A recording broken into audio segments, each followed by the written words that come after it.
I'm here today to talk to you about building a creative operating system in your business. And here's the reason why, in my 1 minute spiel, why this matters. What I know about you, if you're watching this, is that you are spinning more plates than the average bear. And you also, while having to really hold the weight of the world as the visionary of your family and as somebody who's building a business, you also have a brain that is highly, highly, highly creative, intuitive, and is constantly receiving information. And you are looking at the world with Technicolor glasses, and you can feel the heartbeats in the room, and you can see what's possible in a way that probably no one else in your world sees, except for maybe like a coach that you've brought in, and maybe like one and a half or half of a friend. And I want you to hear me say that that is a challenging position to exist within when you live in the world that we live in, which has just continued to become increasingly more confusing as life does, right? As life continues to evolve and invites us into more of our expression, more of our far reaches and our hard edges. And so this concept that I'm going to talk about with you today, and I'm going to share a little visual for you to look at that hopefully will be helpful, is this idea of having a hub and having a schematic for yourself to be able to funnel some of that fire hose creativity energy into a format and a structure that feels deeply supportive and generative to you and your creativity. I'm going to pause myself because I have to get a quick sip of water. I ran up here running a few minutes behind, and I'm going to start a cough attack if I don't do that. So just pause with me. I love you. I'll be right back. Tell me about yourself.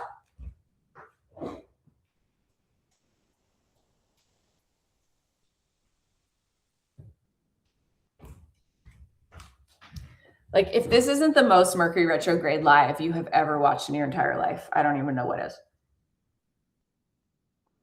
But we keep it real here. Okay.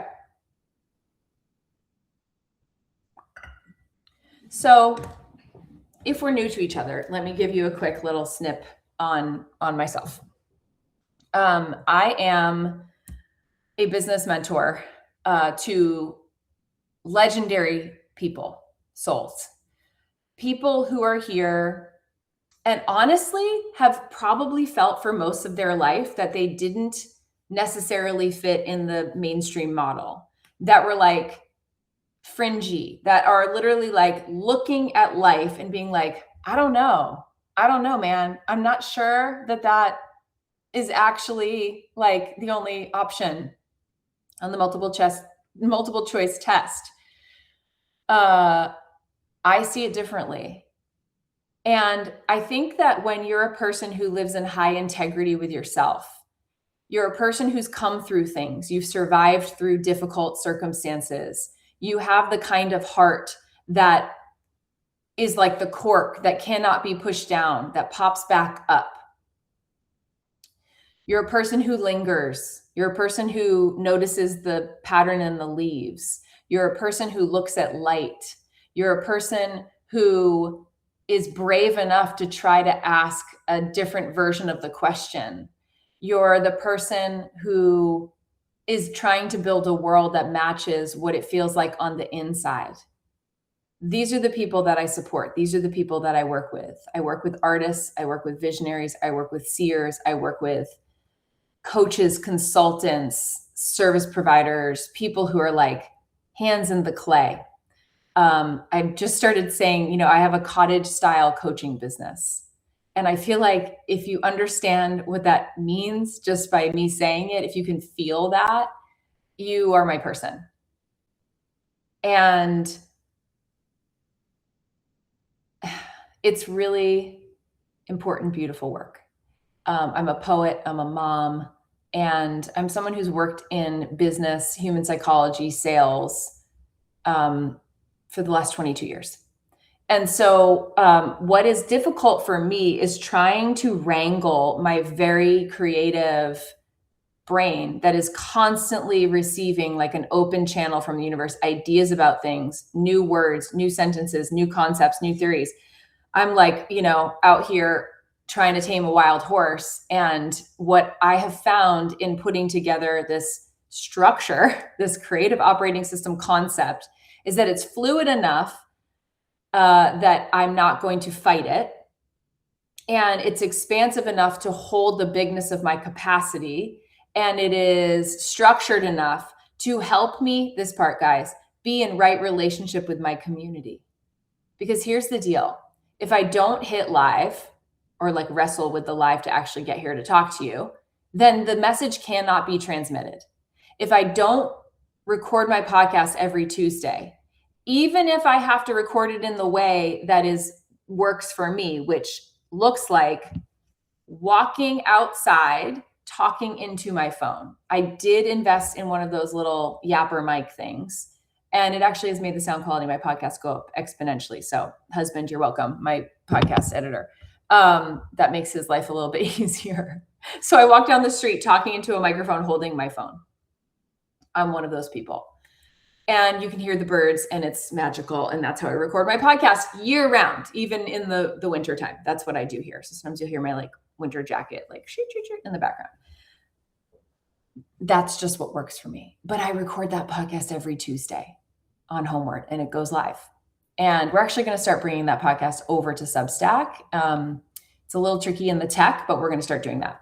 So this piece of being in right relationship to your community or audience, if that's the word that you like to use, is essential. And it is not only the thing that obviously is going to, expedite and create more results, but it's the thing that's going to help you feel, I think, like much closer to the heartbeat of the people that you're meant to help. And it serves its own purpose to like filter people out. So like when I get unsubscribes, I'm just like, that's so helpful. That's like such a good filter that the way that I'm being, the way that I'm talking, the things I'm talking about doesn't resonate for you. And it's like, there's less drag there. Like it creates clarity in the same way that it makes somebody love me more because of the way that I do what I do. Now, here's the deal. I'm not responsible for either of those things. I just want you guys to hear this. I think that's the thing that screws people up the most is this idea of like this obsession with growth. Because let's actually get to the root of what growth is for a minute, like growth in the business. Growth is a byproduct. It's an effect of connection, of resonance, of a feeling of like, I need that. I need to connect with that person. There's something that they're doing or the way that they're being that feels like it gives me something. Like I feel something from it. My hope is that the people that are in my community will feel more empowered to be more of themselves by being in community with me.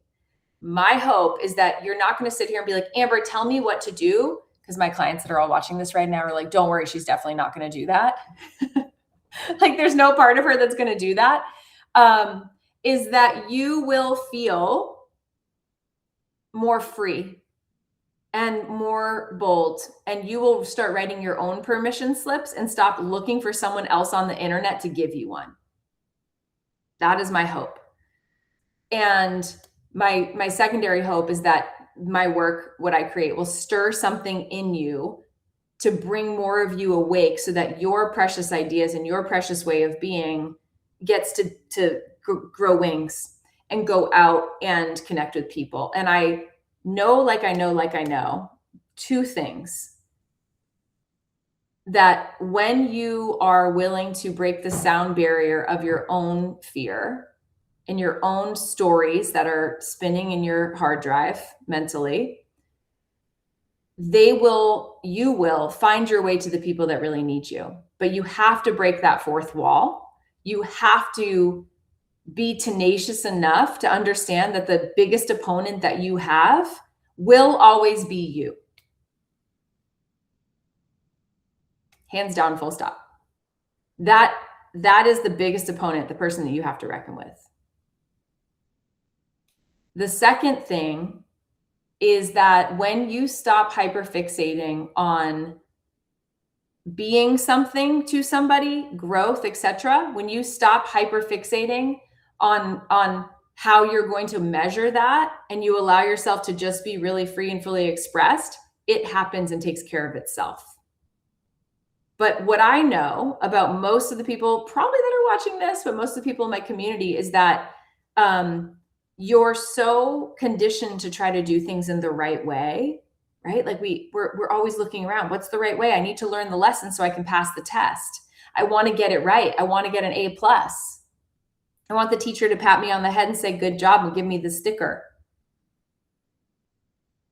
Right? We're so conditioned to literally exist in the world in this way. And so then we come into the coaching world or into whatever your work is, and you're like looking around. Where's the teacher that's going to give me the pat on the head?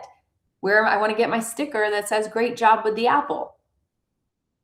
And it doesn't work like that. Because the thing is that system is training you for a homogeneous model and a way of living, existing, contributing, receiving, etc., that probably isn't even aligned with how you want to exist. So it creates this contradiction, and then all you're doing is just like grinding the axe and fighting and feeling like you're wrong for being who and what you are. And then you'll say things like, but I just want to, if you're using the word just a lot, if you find yourself saying that to your best friend or to your coach or whoever, your partner, that's how you know that you are trapped in the framework of trying to do things right. So my hope is that being here, it liberates you. And I feel like this is actually the most important part of this conversation today. The creative operating system, as I say to my clients all the time, your business, your strategy cannot outperform your relationship to yourself. Your business, your offers, your sales cannot perform the story you're telling yourself while you're on camera talking to people, while you're writing the email, while you're putting the Instagram post out, while you're reviewing how many likes you got or not. You can't expand beyond that, guys. You've got to be in right relationship to yourself and your work. And it takes a type of inner fortitude and inner devotional work that we've been conditioned and trained to think is outside of us.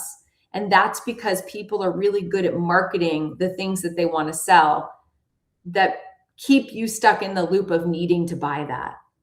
And what I'm here to do is teach you how to fish and teach you how to make your own sales and teach you how to get in to a place of creativity without the looking for like, did I do good? What do you guys think?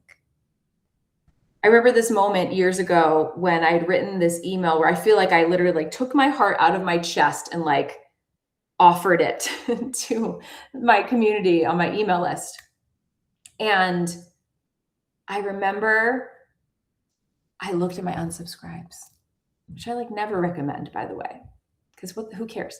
But I looked at my unsubscribes, and then I had this surge inside of me come up, and I was like, would you change a word that you wrote? And the answer was absolutely not. And it changed me from that moment forward. It was like, all I can do is offer my heart. All I can do is give from the fullness of what I am and who I be, and in the given moment that I'm in. And that's my marketing strategy. It's like, I don't want a person who's half in the game. I want Erling Haaland level on the field. That's what you're going to get from me. I'm a former Division I soccer player, so you're always going to get that from me. I want full body, let's go, send it in the game. I don't want little tip of the toe, little tap. You know what happens in soccer when you kind of half go in on a tackle? You get hurt. You get injured. And I would say that metaphor stands true in business. Full body, full power, full in. Okay. So let's talk about a creative operating system and what that actually means. Okay. I do a full training and give you a full workbook to go through and the whole process inside of my Substack Signal membership, which is $88 for the year. And you guys can join that. You can upgrade to that. You'll get the workbook. You'll get the training on the content pillars and how I set up my Substack website. You'll get the sales conversation and how I'm connecting the dots of my inner ecosystem, how I'm creating recurring revenue on Substack. I've built that for you guys, so you can upgrade in my Substack to do that. And there's just 4 to 5 trainings. There's also a challenge for my money codes method. I did a 5-day challenge. There are a couple posts that have tons of prompts in them that you can unlock as a subscriber. So lots of really fun stuff happening inside of the membership part of Substack. The big piece that's relevant to this conversation today is the full-fledged content operating system workbook. Today, we're going to talk about the way that I'm doing it, the way that I'm using it personally, which you can absolutely iterate on your own and you can absolutely use as a guideline for how you're going to do things. What I think is important to note is that it's so much simpler than we make it. And that's not a bad thing. That's actually a really exceptionally good thing.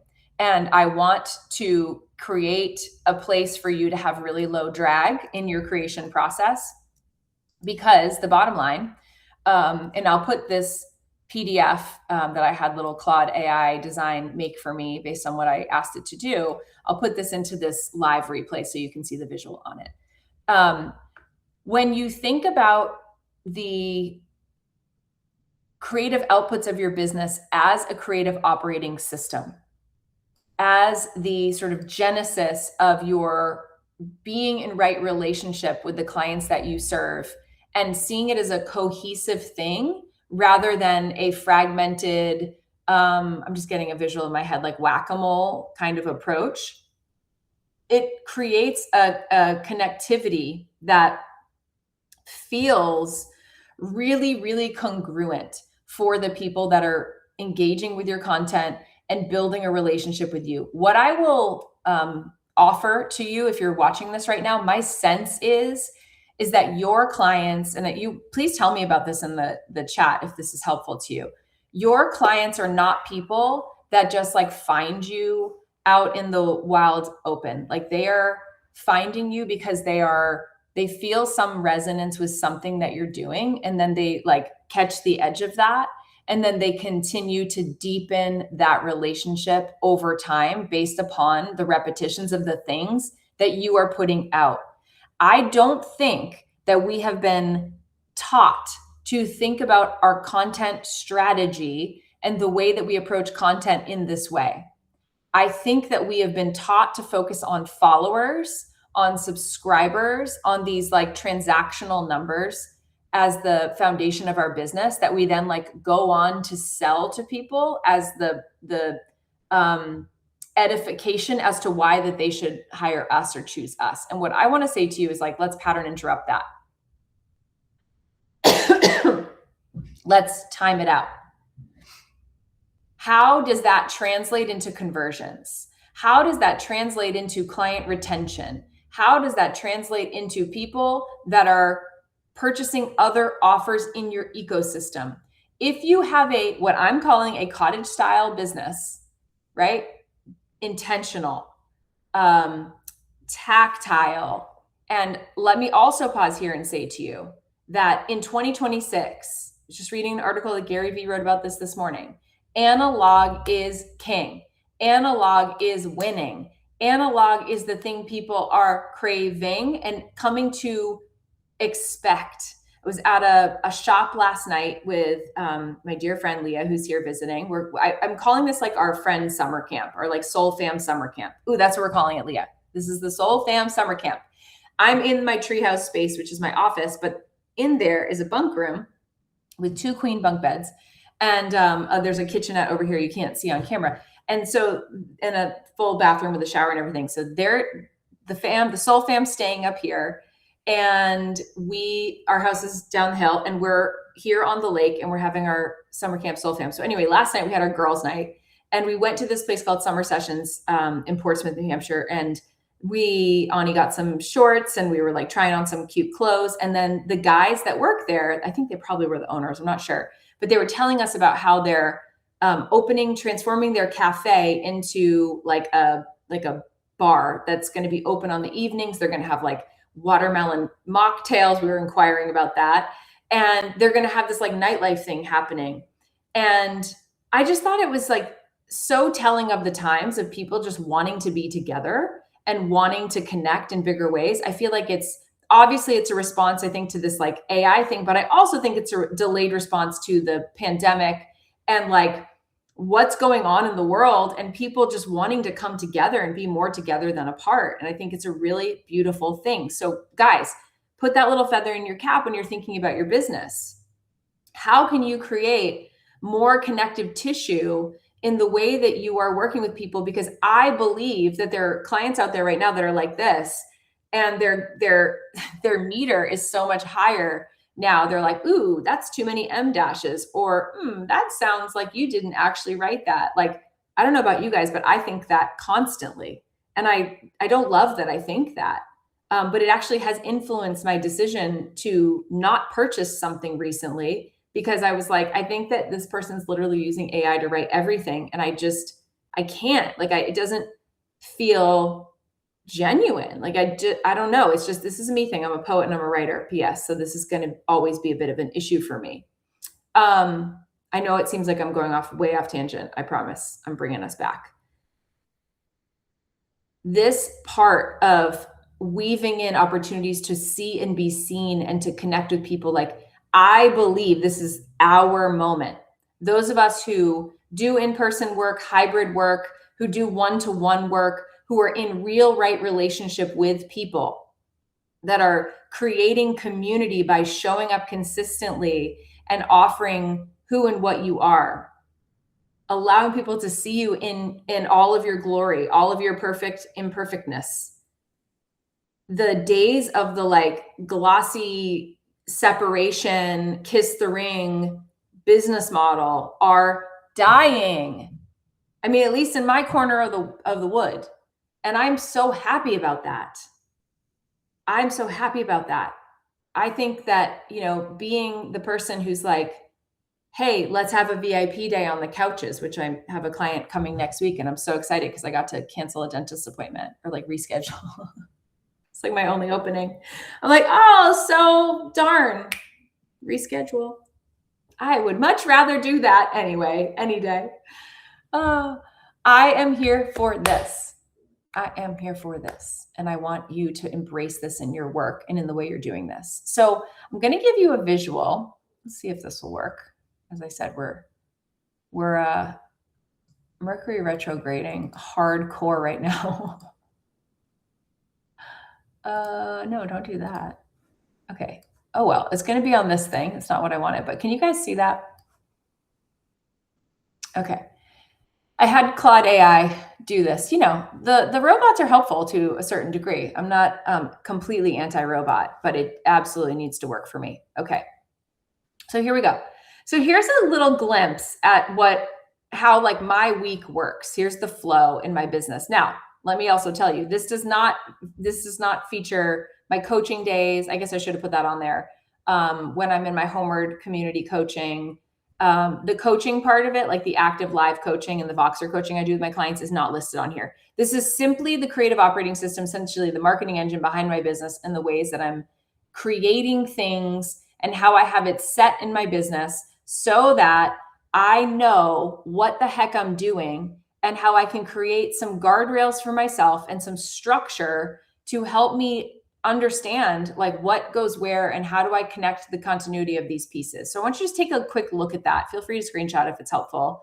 I will, as I said, put this in the post of this live once it's there. So for me, Monday, I don't take clients on Mondays and Fridays. I take all of my clients Tuesday, Wednesday, Thursday. This works really well for me. I think one other piece that's important to note is that as a creative, for me, what I've learned after iterating and trying 1,000 different things is that I just can't be pinned in to force myself to do things in a particular way, meaning that My poor team, I've tried to have them help me create carousels. I've tried to have them help me. We're trying to work out some ways of helping them iterate content from Substack and put it over onto Instagram. And I'm just like, it's very difficult because of the way that my brain works as a writer. And I'm not mad at myself about that. I am a bit precious about it. And I actually love that about myself. And I want to say that to you guys, to like really champion that, because I think that this idea of like, go on Claude and get like 50 content ideas and like, you're all set for the month and program it in. Like that does not work for people like me. That's just like not a thing in my world. So if you needed to hear that, hopefully that's helpful.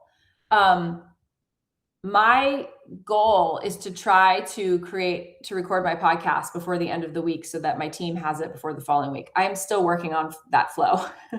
Lately, it's been going to them on the weekend when I'm like on a free walk and my brain is clear. All of my creation is like happening in the liminal space in between things. And oftentimes it's happening like in my journal, and then I'm audio recording it to my phone, and then I'm like iterating it, editing it later. Or I'm just like sitting down at the kitchen counter in a very inconvenient time in my family's life, and I'm writing an email. And I think that like the creative muse, you guys, is honestly one of our greatest superpowers and a really beautiful, magical thing that we have access to. And you have to allow her to have the space that she needs, but also you have to give her some structure and some targets so that she knows what's required for her in her weekly flow. And so this is like a thing that has, creative license to iterate, to shift, to change, but the bones are the bones are the bones. And so I want to offer you these like two keys and these questions that I think might be helpful for you to decide, like, how is yours going to work? The first one is like, how do you love to connect to your people? What is your most natural way of creating content that connects to people in a way that feels most resonant for you and most authentic for you? The second is, what can you actually sustain and maintain and fully commit to? Because if I'm recording my podcast, one Tuesday a month, and then it's like on a Saturday, and it's like a sort of a moving target. Listen, if that's how my brand works and people come to expect that, fine. But there's something about the anticipation of like the episode. I do 3 episodes a month on Homeward.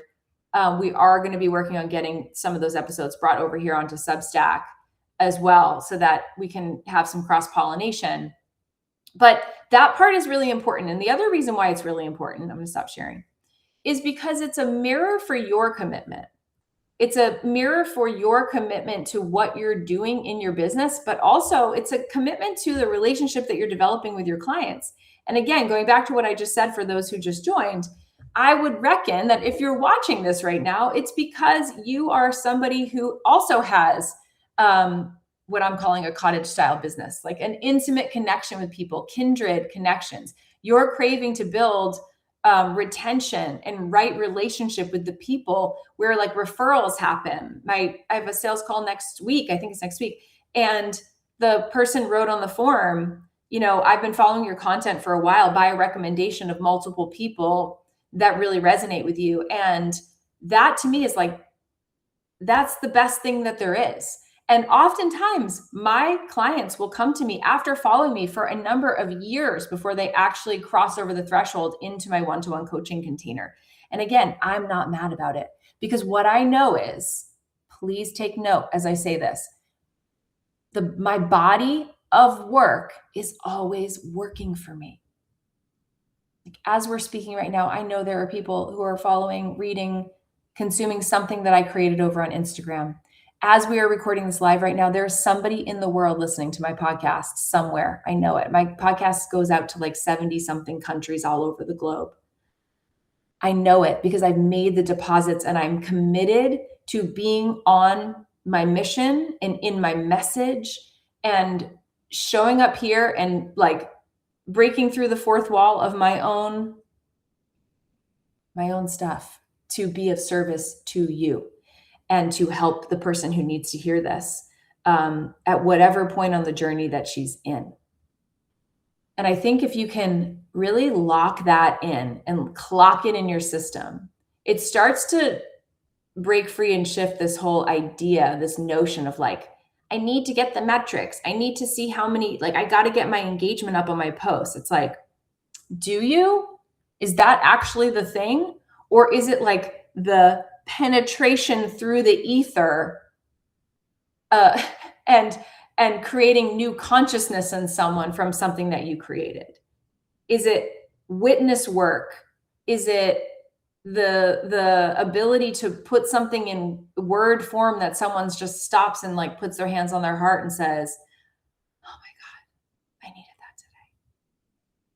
Right? And it like makes an impression. It makes a dent. And the more you continue to put these reps in and to be devoted to and committed to building this relationship-based business with the people in your community, the more the dial turns up, the more the conversions happen, right? But I'm not about transactional business. I'm about transformational, transcendent, deep connection, so that the person that is on the other side is changing inside of themselves. I mean, the biggest transformation in the coaching work that I do actually isn't their business results, because that's a byproduct of the work that we do within them, because there's something in you right now. If your business is not doing what you want it to do right now, that is because there is a code, there is a storyline, there is a safety security pattern that is running in your personal hard drive that is keeping you safe. It is actually a really beautiful design. It's one of my favorite things about being human. It's like we are so intelligent, we don't even know we're protecting ourselves when something is really good for us, but it still feels like a threat. I said the other day to my coach, I said, you know what? I am joy maxing this summer and it feels like a threat to my system. And I have to slow down and actually like give myself the space and the permission to like really work through that. Because I grew up in an environment where it was like having fun, honestly, like being happy. This is going to sound terrible. My mom would kill me if she heard me say this, but like was sort of a threat. It was like you were not allowed to be that happy. You had to stay focused. There was work to be done. And it was just how it was. And so I've had to do so much of my own personal repatterning work to like let myself play in my life. And essentially built an entire world where my work makes it possible for play to be at the center, so much so that I have it tattooed on my arm. And I want that version for you, whatever that is for you. You might be like, yeah, you know, I don't know. Because I don't know. It's your life. It's your world. But what I want you to hear me say is that your business is a conduit and it is a catalyst to help you have more of what you want. Understanding and committing to a creative operating system in your business that feels life-giving and generative and supportive. Having people on your team, if you're a person who has a team, who can support that and buoy that as well. I mean, that's a whole nother, that's like, you know, elite level ability to get to that. But for most of us here, we don't really even need to have much team to do the things that we want to do. We have to have the inner fortitude to commit to the thing that feels like it doesn't matter. And let me clarify that. It's is this thing on? Is anybody there? It's the recording to an empty room. It's the putting the Instagram post up and seeing 3 people like it and knowing that those 3 people are your best friend, your mom, and your sister.